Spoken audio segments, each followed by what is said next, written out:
Magandang araw sa ating lahat. Today is another day, another update no sa ating mga kabarangay dyan na nasa Maynila, nasa ibang lugar o nasa ibang bansa. So ito yung Barangay Maravilla.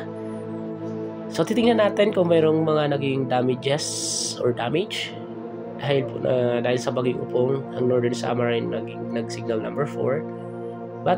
But as you can see here, there is no any damages na makikita sa mga bahay.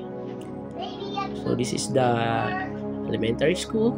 So as you can see, there's a lot of children na naglalaro dyan sa playground, and then safe naman dahil yung iba ay nakapag-evacuate at sabi doon tataas yung tubig ng 2 to 3 meters, but thankful and blessed dahil sa biyaya ng Diyos hindi naman tumaas yung tubig. Andyan talaga yung kanyang pag-iingat at protection sa ating kabarangay dito sa Maravilla. Ayan, so okay na yung dagat, almost 2 days na walang biyahe. Ayan, so this is Kaminungahan. So okay naman yung panahon, wala naman akong nakita na mga or nilipad na bubong, wala namang napahamak, ligtas naman po yung lahat. Ayan, so ayan yung Kaminungahan, pero meron pa rin konting hangin. Kaya nagkakaroon ng strong wind signal sa ating monitor ng ating drone. So yung ating pinapalipad ay DJI Neo drone. Kaya hindi siya ganoon sa hangin, pero yun, basta DJI talaga. Basta DJI quality, nasa quality talaga. Ayan. So, okay naman yung lipad ng ating drone at paayos naman yung mga bubong. So, yun. Maganda talaga yung bahay sa Maravilla. Ayan. Pabalikin na natin yung ating drone. So, tingnan nyo na lang kung saan yung bahay nyo dyan. Yan. So, makikita na kailangan na magpalit ng bubong. Ayan po.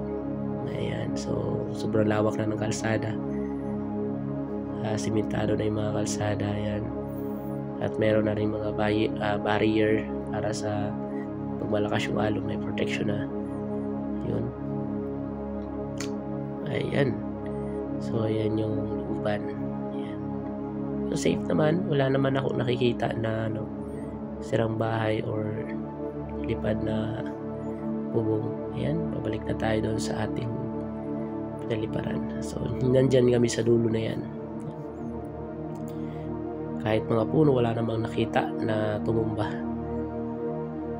Ang ganda ng panahon at maliwalas na. Ayan, pababain na natin ang ating drone. Ayan, so dito tayo. Hindi pa yan tapos. Continue pa rin ang ating pagre-refer. Ayan. So, bababa na natin ating drone. Ayan.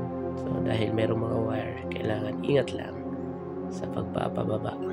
So, kailangan natin palusutin dyan sa wire na yan. Ayan.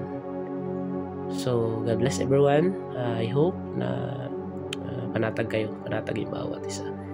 Safe yung bawat isa. So, mabuhay po tayo and God bless sa ating lahat. So this is Ike the Donor's Vlog. God bless for everyone and mabuhay.